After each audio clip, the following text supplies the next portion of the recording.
During debates on the banker bailout bill on the floor of Congress last week, Congressman Brad Sherman made a startling revelation. Many of us were told in private conversations that if we voted against this bill on Monday, that the sky would fall, the market would drop 2,000 or 3,000 points the first day, another couple thousand the second day, and a few members were even told that there would be martial law in America if we voted no. Martial law is defined as the rule by military authorities imposed on a civilian population. According to an article in the Army Times last month, the administration's threats of implementing martial law is not idle talk. In this shocking article, the U.S. Army admits they're bringing a combat team back from Iraq to continue their mission in America, and that this combat team will be assigned to NORTHCOM to assist in the event of civil unrest, in crowd control through non-lethal weaponry. This deployment is of course in direct violation of long-standing laws known as Posse Comitatus and the Insurrection Act, which strictly prohibit the U.S. Army from policing American citizens on American soil. While such extraordinary steps toward the open implementation of martial law on the streets of America might seem like the Bush administration's last-ditch effort to keep the public in check while they rob the Treasury of hundreds of billions for their banker friends, it is crucial to understand that this is only the final stage in a careful plan that has been unfolding for decades through both Republican and Democrat administrations. Government plans to suspend the Constitution and effect martial law have been taking place behind the scenes under continuity of government contingencies first exposed in the mid-1980s and raised by Congressman Jack Brooks during the Iran-Contra hearings. Colonel North, in your work at the NSC, were you not assigned at one time to work on plans for the continuity of government in the event of a major disaster?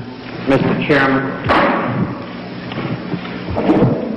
I believe that question touches upon a highly sensitive and classified area, so may I request that you not touch upon that, sir.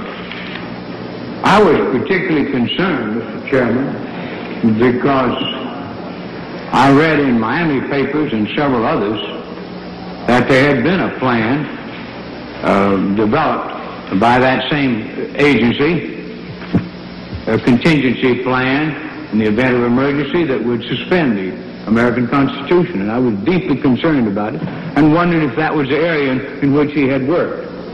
I believe that it was. May I most respectfully request that that matter not be touched upon at this stage. If we wish to get into this, certain arrangements can be made for an executive session. Urban warfare drills took place throughout the 90s, with American troops training with foreign soldiers to arrest and detain U.S. citizens.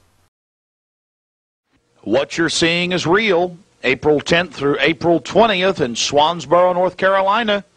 This has been repeated across the country in the last 2 years. So-called urban warfare training in America. Of course, in the case of Swansboro, they actually pulled people over and searched their vehicles with the local police department. A local listener sent me this video of the Swansboro incident. You see, they take out groups of young officers from across the country in the Marine Corps and teach them that it's okay to go into American towns and cities and take over the city halls and search vehicles. In this training exercise, it became real. They become so arrogant, they just followed their orders and began to search people's vehicles. And as you're about to find out, it's not just the Marines, it's the Army too, in Central Texas. These drills quickly became reality, as in 2005 the National Guard was deployed in the wake of Hurricane Katrina to seize legally held guns from law-abiding citizens against their will and at gunpoint. No one will be able to be armed. We will take all weapons. Police Department!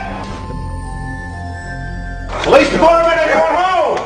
All of a sudden, they were banging on the front door, the side door, and the back door. They said, "Let us in." I said, "It's not even loaded." And I dropped it on the floor. You got a gun? Well, they punched me in the face. Look at my black and blue marks. Look at what they did to me.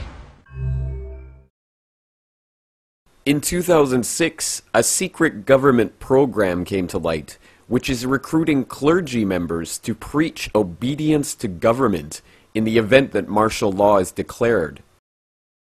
In 2007, the program was confirmed on CBS News. If martial law were enacted here at home, like depicted in the movie The Siege, easing public fears and quelling dissent would be critical.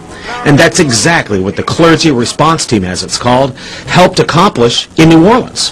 Jeff, the primary thing that we say to anybody is let's cooperate and get this thing over with, and then we'll settle the differences once the crisis is over. Such clergy response teams would walk a tightrope between the needs of the government versus the wishes of the public.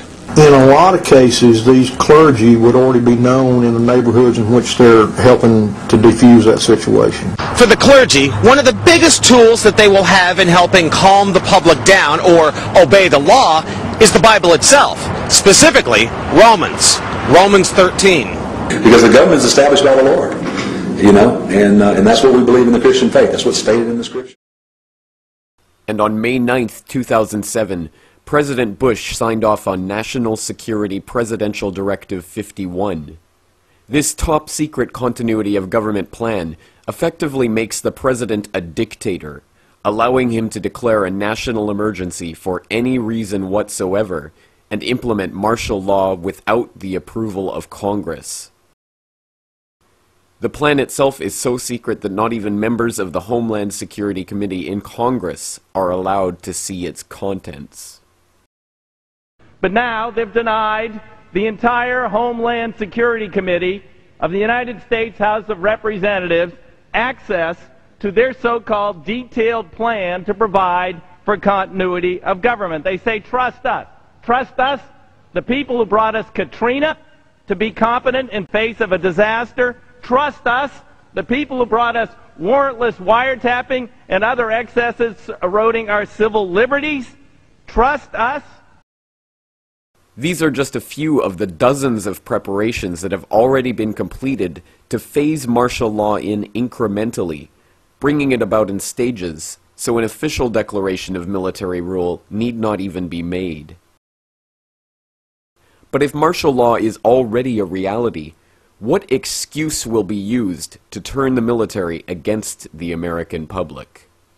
Have you heard about this new thing going on in Great Britain that Al-Qaeda rotten up all these Britons, essentially, 1,400 strong, apparently, in a new, what's being called a new white Al-Qaeda army. Tougher to detect, potentially. Yeah, because they're not Muslims. They look just like regular British people. They're converts. In 2001, Section 802 of the Patriot Act made any criminal offense, even misdemeanors, classifiable as terrorist activity. In 2006, the Military Commissions Act gave the executive branch the authority to declare U.S. citizens and residents unlawful enemy combatants and detain them in undisclosed locations indefinitely. And now, H.R. 1955, known as the Violent Radicalization and Homegrown Terrorism Prevention Act, currently awaiting passage by the Senate, will effectively outlaw dissent of the government, even on the internet. It seems the table has been set for those citizens who resist any government decree to be dealt with as terrorists by the U.S. military. And now that the banker bailout bill has been passed despite fierce public outcry, dissent has never been more rife amongst the general population. Every nation in every region now has a decision to make. Either you are with us or you are with the terrorists.